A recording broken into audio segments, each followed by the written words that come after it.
Welcome to AT Vision, powered by Quad Off-Road Magazine. Today's Motosode brought to you by Motorworks. It's time for Round 6, Steel City Raceway hosting at Delmont, Pennsylvania. Steel City, the ATV Stampede, moving from High Point to Steel City this year. Steel City still familiar to ATV riders, though, through the ATV Open, which takes place on Labor Day weekend. And that's where the best bike and ATV motocross riders get to compete on the same track on the same weekend. But this weekend was all about AMA Pro ATV Motocross. Let's get to the action. It was hot and it was heavy, and the fans were lined up for it to watch the superstars, including Dustin Wimmer, who was back. I'm here with Dustin Wimmer. Dustin, the rumor around the track is that you actually did not have an injury and that you were just taking a break to give other people a lead. Is that true? Definitely not. I had a shoulder injury about 3 weeks ago, and just trying to recover and try to get as many points as I can here. How are you feeling out on the track? Feel a lot better than I thought I would. Just try to go out there and just try to get some points. So how is your recovery coming along? It's coming good. I should be 100% by Unadilla and feeling pretty good. Just try to get back some training, some cardio, and should be doing good. Wimmer sure hopes it'll be good because he's 11 points behind Joe Bird in the series standings. A lot of riders fired up for Moto number 1 because with Wimmer on the mend, the door was open for some fresh blood at the front of the pack. So everyone was fired up for this one, and when the gate dropped, indeed a new name rose to the front of the pack. But it was actually an old name in a way. The Bumblebee Harold Goodman grabbed the $250 MotorcycleUSA.com Whole Shot Award. Good to see Goodman back up there on the starts like he used to. Followed by Cody Miller and Doug Gust.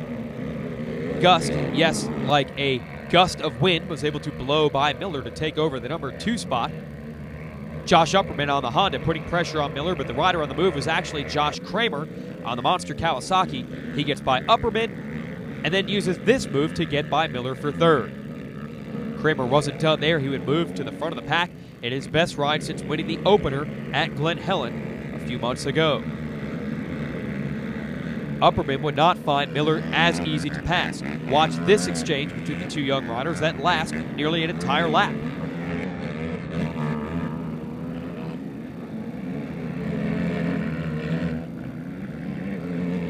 Every time it looked like Upperman had an upper hand on Miller, such as he did over the pair of uphill doubles here at Steel City, Miller would control an inside line and hold the position again. Then watch the two come together on the downhill. Upperman will try an inside line. Miller appears to have the drive on the outside, though, and is able to hold the Honda rider off. Meanwhile, Kramer would charge all the way to the number 1 spot, leaving Goodman and Gust to battle for 2nd. They were not alone. Wait till you see the pack that caught them. It was an incredible battle. There's Gust, Goodman, Miller, Wienen, Upperman, Wimmer, Bird, and John Natale all in formation. The crews and the fans were on their feet cheering for this one. Wienen was able to make serious headway. He put the number 22 of Miller behind him.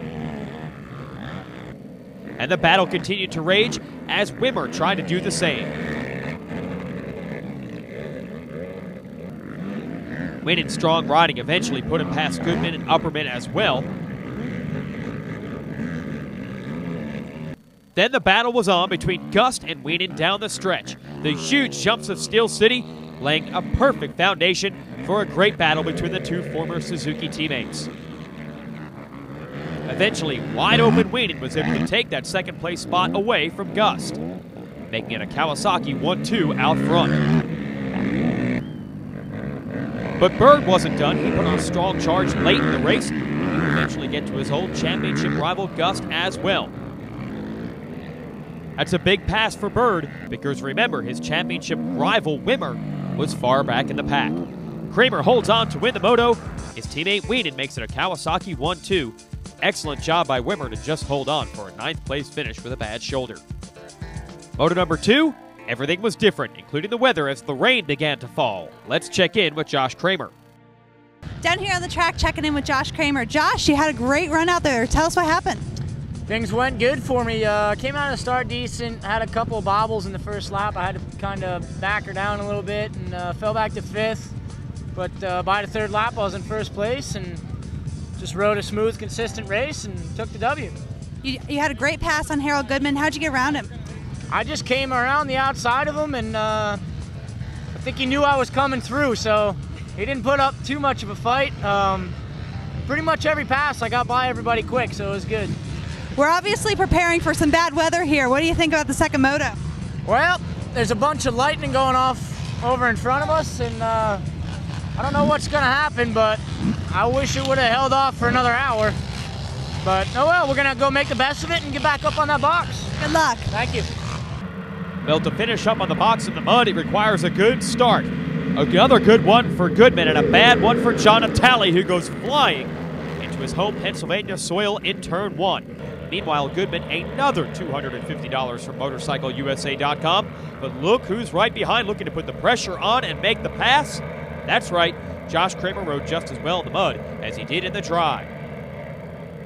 Kramer says sayonara while the battle rages for the number 2 spot. Upperman, covered in mud, followed by Gust, covered in mud. And the rest of the field trying to take advantage of the opportunities. Upperman would eventually get around Goodman as the rest of the field followed suit in the mud. Wienen was eventually able to work his way toward the front of the pack. There he is seen battling with Clay Holmes. He would eventually close in on Gust as well. You see Gust pulling roll-offs, tear-offs, whatever it takes for clear vision.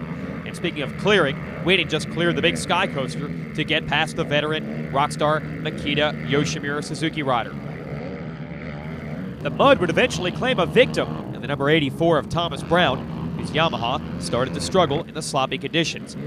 No such conditions, though, for Kramer, who continued to fly out front. Here's Gust, eventually able to make his way back past Wienen. And then he engaged in a great duel with the number 20 of Upperman. No doubt many expected Wienen to get to the front of the pack after winning the overall at the last round of the series, but instead it was actually the 20 of Upperman who was on a charge late. He pulled away from the Gust and Wienen battle and went after the leader, Kramer, going for his first moto win of the season. Further back in the pack, Natale had picked himself up from that vicious first turn crash to make up some points. An amazing run for the veteran out of Pennsylvania. How about this battle right down to the end? Upperman would actually close the gap and get to the rear wheels, and the Honda people were pumped. Could he pull it off? With the rain beginning to drop harder and harder and the track deteriorating further and further, he gets right up behind Kramer in a battle for the moto victory. In the end, Kramer, relying on his experience, is able to hold on. The young Upperman, second. Good job by Gust to hold off Wienen. That's valuable championship points for the Suzuki riders. 11th goes to Wimmer. There's your overall for the day. Kawasaki goes 1-2 for the first time since their return to the series a few years ago. Let's talk to our winners. Josh, you had an amazing run out there. We talked to you before the moto. You knew you were feeling good. You knew this was your weekend. It obviously turned out how you liked. Things went awesome. Had a good jump off the gate and almost got by Harold in the first corner, but came out behind him. I ended up passing him. It didn't take long, a couple corners, and never looked back from there. It was awesome. Good weekend. How did the rain affect you out there? It was slick. I had to really pay attention to what was going on. It's easy to make a mistake out there. I mean, it's like riding on ice. It might be worse than ice, actually. But my bike was working great, and I just stayed consistent, stayed outside, got into the fluff stuff, so I had traction and kept going.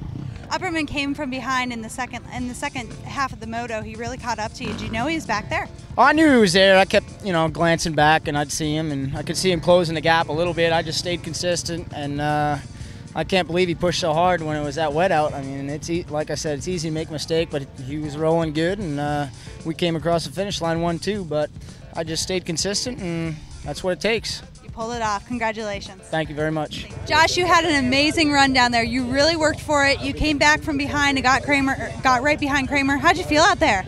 I felt good the whole time. We had a decent hole shot. I forget who was all in front of me, but I passed a couple people and found Kramer up there, and I just started pushing myself harder and harder. Told him that I needed to get up there. Told myself I needed to get up there, and we had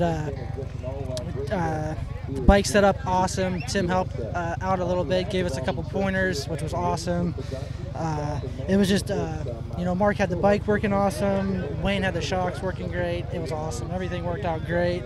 I couldn't be any happier. Just keep pushing away and hopefully look for better results at Unadilla. The big winner on the day is Bird. He did not win the race, but he now has a 1 moto lead over Wimmer in the standings. Our next Moto-Sode next Wednesday, 7 p.m. Mid-season highlights. Our next race, June 14th at Unadilla in New Berlin, New York. All this action, of course, brought to you by MotoWorks. Thanks for watching. For Krista Watson, I'm Jason Wygant. We'll catch you next week on AT Vision, powered by Quad.